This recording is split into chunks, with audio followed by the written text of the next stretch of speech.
When my son Owen was in 5th grade, the highlight of the school year was the annual 3-day field trip. I mean, at the time, I was just excited to go somewhere and stay the night because I had never been to a sleepaway camp. And it wouldn't have been a sleepaway camp, but it would have been adjacent. The field trip gave students the opportunity to learn about the natural world and to go on late-night beach walks to see bioluminescent waves. Plus, it was days away from the classroom, something both students and teachers appreciated.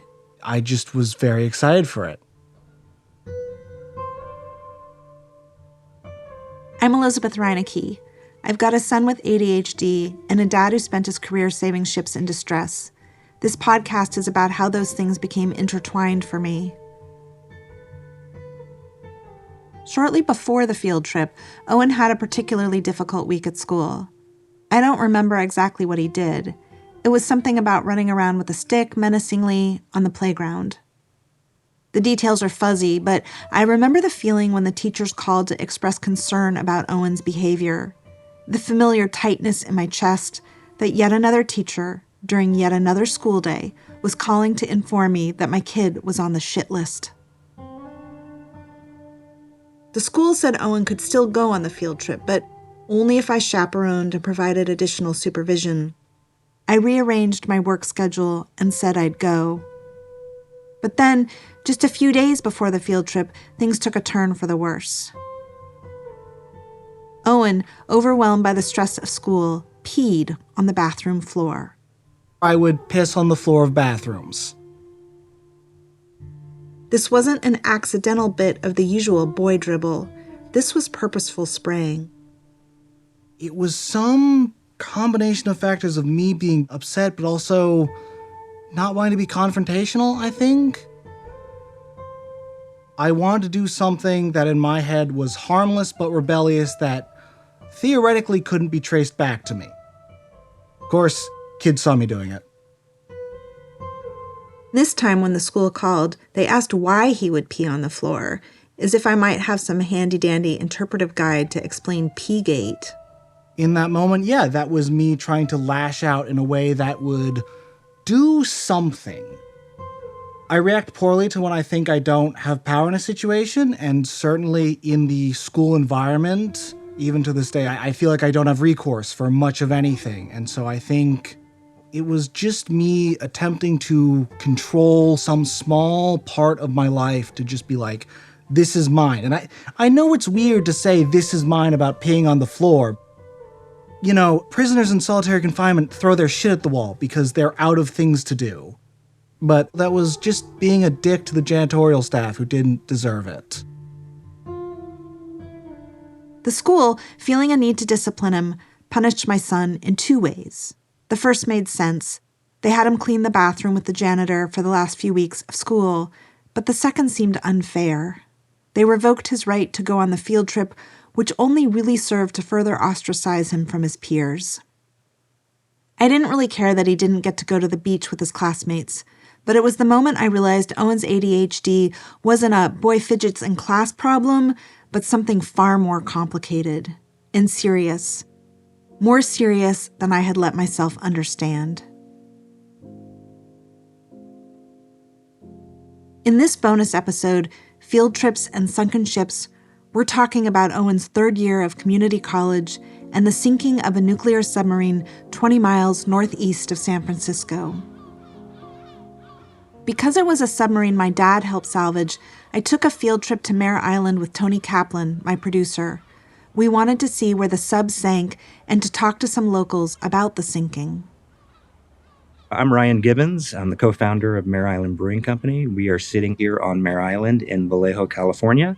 For 142 years, Mare Island was the de facto West Coast shipbuilding operation over here. Started in 1854. It was the economic driving engine in this area, but also they built over 500 ships. I'm Bill Gamble. I started there in 1966. I got out of high school on a Friday night, went to work there the next Monday morning as an apprentice machinist. It was a city. I mean, you know, we had a hospital. We had like canteens to eat at. It was an officers club, chiefs club, enlisted men's club. My name is Bill Cruz. I started there as an apprentice and marine machinist in 1960.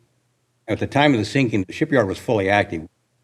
It's a long time ago, and I'm not sure I remember all the details. This is my dad. The U.S. Navy has lost 3 submarines. I'm talking about in recent times. The nuclear submarines, the big boats. The Thresher and the Scorpion, those sank, and they're still sitting on the bottom with all the crews on board. And the Guitarro, this was the 3rd one. So there were only 3 lost, and the Guitarro is the only one raised. There's no question that the whole thing was human error. I mean, they really screwed up. That's the short of it.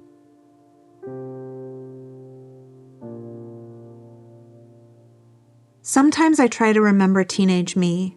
Occasionally I see flashes of the girl I once was, bossy and judgmental of my peers for their immaturity, but also lonely, desperately wanting to be accepted and hoping others might not judge me. But no matter how well I can see into the past and how well I remember my own young adult difficulties, neurotypical me still has a hard time understanding why my neurodivergent kids' challenges seem so existentially complicated. In the first episode of this podcast, Owen was in grade school. In the 6th episode, he had just started community college. Now he's almost completed the credits he needs to transfer to a 4-year school, but it's not entirely clear that he's ready to leave the nest and to be on his own. And while we're happy to have Owen at home and our family has come a long way in understanding his ADHD, we're struggling to communicate with each other about Owen's future. I imagine endless opportunities in a good way. I think my son should get out in the world and explore it. He's young, he should take chances. But instead of being excited about the future, he finds the uncertainty overwhelming. I know that a lot of kids can't figure out what path in life they should take, but many, despite a bit of uncertainty, seem able to move forward, or at least sideways. He is making progress in school, but as much as he wishes he could move onward to the next thing, his anxiety about the future is emotionally debilitating. In part, that's because, for Owen, there is success or failure. He struggles to accept the idea of a happy middle. I'm afraid I'm going to die in a ditch and achieve nothing in life. And I just feel broken and empty. The sense that his future is bleak makes it especially hard to navigate the often aggravating course requirements of his community college classes. A few months ago, Owen started a writing class. During the first online session, the professor asked everybody to introduce themselves. We do like 2 hours introducing ourselves. And then she goes, and for your first assignment, introduce yourself with a video. What the fuck was the point of these 2 hours? And it's just this whole wall of just duplication. The whole class is nonsense. I get it. The assignment was repetitive. But rather than pulling out his phone and recording a 90-second introduction, Owen spent days complaining about this assignment and his instructor's far too cheerful demeanor. Days. Because his brain was flooded with reasons the assignment was dumb. And the more his brain filled with a never-ending list of all the reasons the assignment was bad, it became increasingly difficult for him to let go of his frustration about the homework.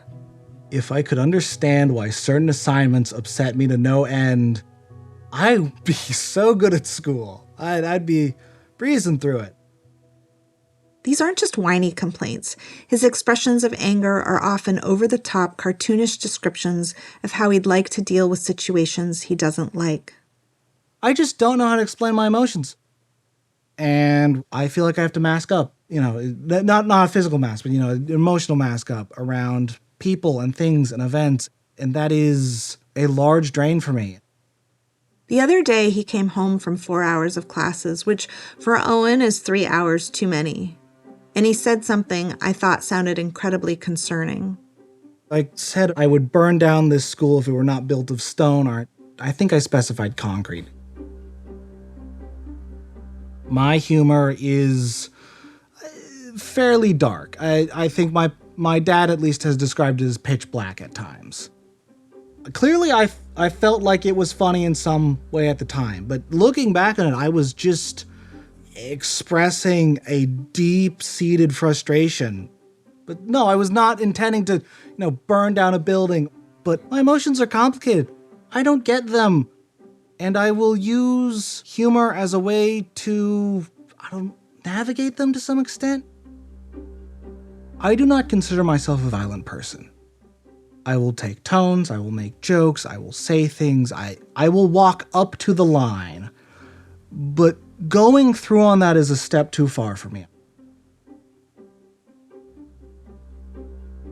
What Owen wants, more than anything, is for me to really understand the depths of his unhappiness. He's not a violent kid. In fact, he's an incredibly empathetic and caring person. When I leave the house, he tells me to please be safe. He tugs at me if I stand too close to the train tracks. He worries if I go to a political protest that a crazy person will plow into the crowd with their car. But there's a tension beneath his concerns, a shadow in the way he processes the world that sometimes emerges in unsettling ways. I will go into some topics I really shouldn't and make some statements I probably regret later. In my head, it's if I go so far beyond what I am ever truly comfortable with, I won't go there myself. I appreciate that he's communicating with words instead of urine, but I find the dark humor troubling. There are things he says that can be really hard to hear. I won't share the details because that feels like a violation of our parent-child relationship. I know he doesn't mean harm to anyone, so I let him vent without turning the whole thing into a deep conversation. And while that's helpful for him, it makes me anxious. It could be problematic if he said those things to someone who wasn't so understanding. It could be disastrous.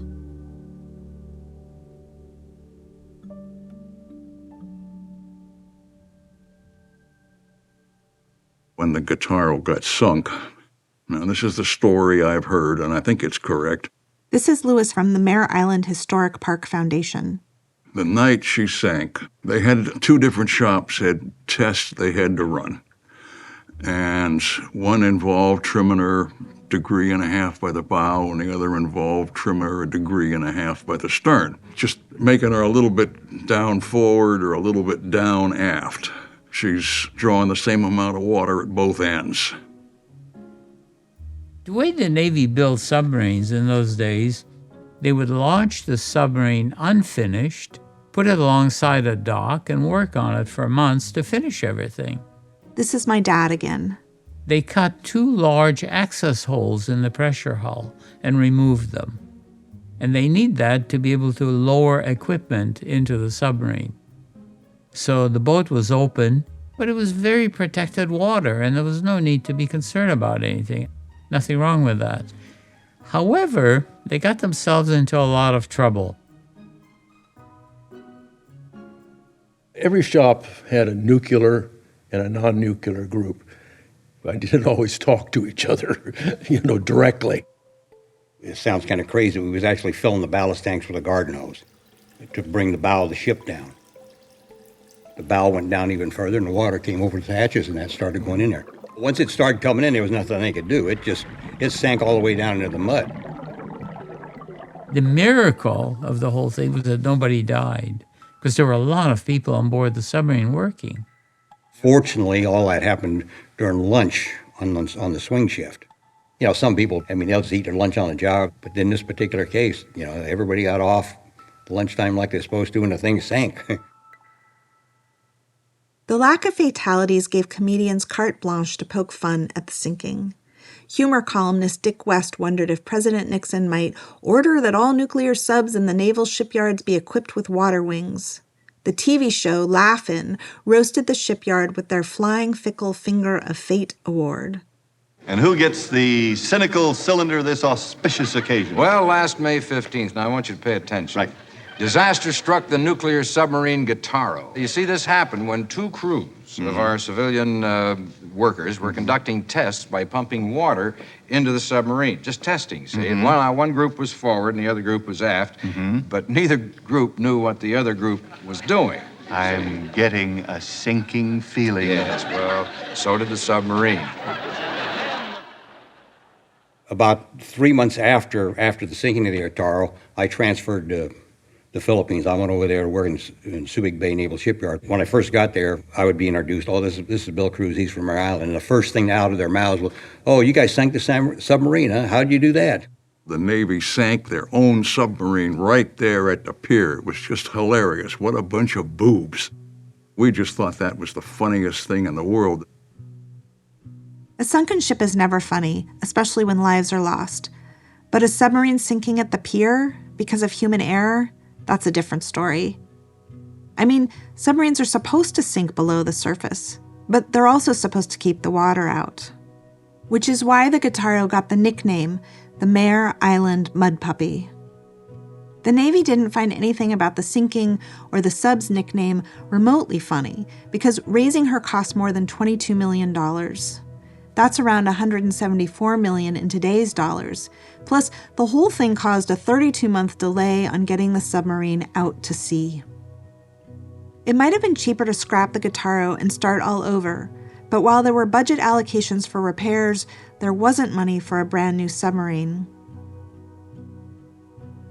Most everybody on the shipyard was going to give a day of their vacation, whatever the equal of the pay of that was, to the Navy. Obviously could not offset the cost of repairing it, but just as a gesture. And they come back and they said, no, you can't do that. They couldn't do that because of HR logistics, but really, the $100,000 pledge hardly put a dent in the forthcoming bill. The Guitarro sank on a Thursday evening. By Saturday morning, the salvage work began. It was in very shallow water. I think it was 35 feet, something like that. Everything was accessible. There was no running sea. The weather was perfect. It was in the river, up the Napa River.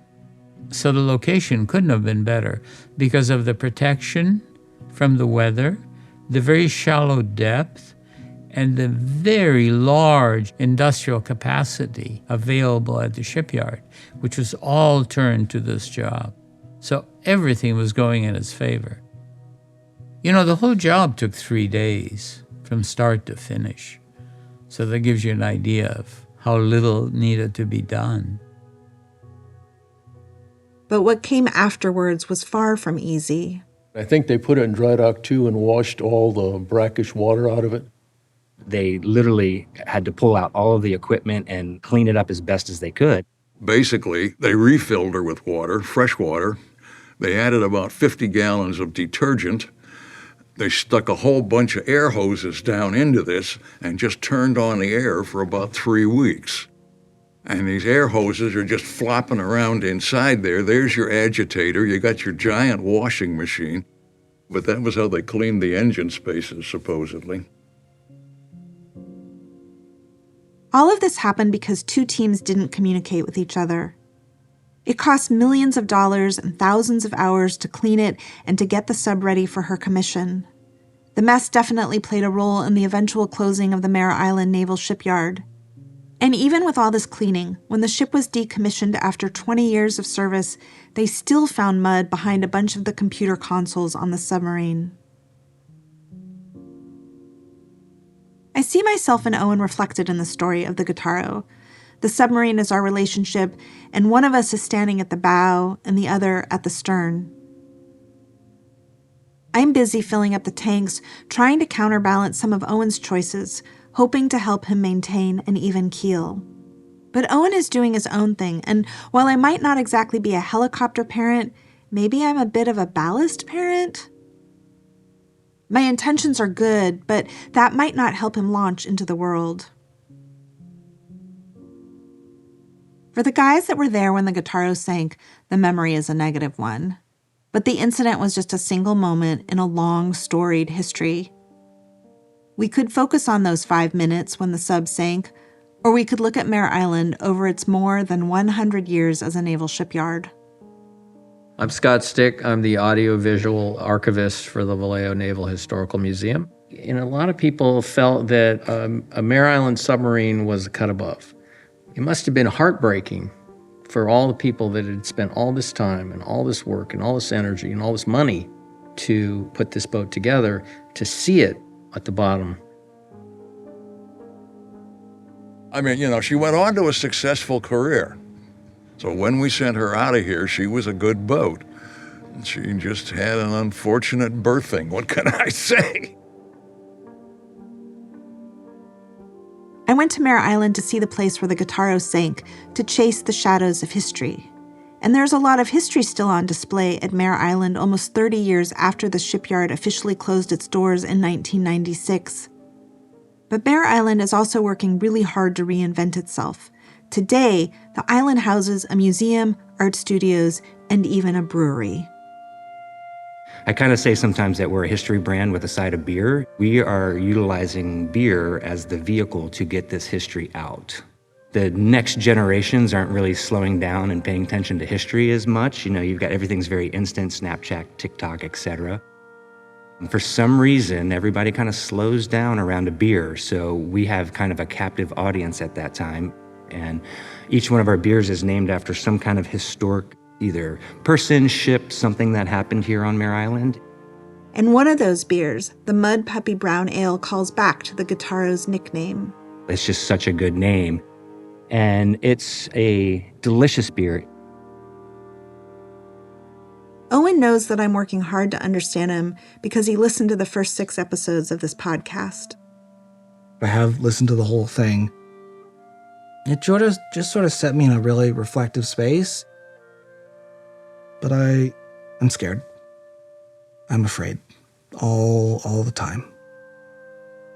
I am deeply terrified of the world, what's out there, what's not out there. My self-care is currently in the gutter. I haven't been brushing my teeth recently. I haven't been showering very much. I haven't been taking great care of my body. Whenever finances come up in any form, I'm deeply terrified of them. I'm worried about my own future. I'm worried about the future I may never have. I am relentlessly negative in all these other things as a shield because I'm scared. In the process of making this podcast, and after years of trying medications, therapy, and about 1,000 treatment options that may or may not have helped Owen, I've come to better understand ADHD and myself as a parent. And even so, I'm still scared for Owen. Not because I fear he can't adult with the best of them, but because he often thinks he's got nothing to offer. His worry overshadows everything. And while his sense of his past might be spot on, I desperately want him to build a bright future. The mud clung to the Guitarro, much like ADHD will always be part of Owen. It's tucked into the corners, always part of who he is, but it doesn't need to define him any more than the mud defined the sub. I like to think that the sailors and dock workers nicknamed the Guitarro the Mud Puppy, not to shame her, but to honor her resilience and to remind the world she's stronger for her hardships. I want Owen to have that same power, to name the mud puppies in his life and to carry them without shame. For far too long, Owen's ADHD has led him to doubt his self-worth. I see his quiet and hard-won inner strength. It's a resilience I hope he'll come to recognize in himself one day.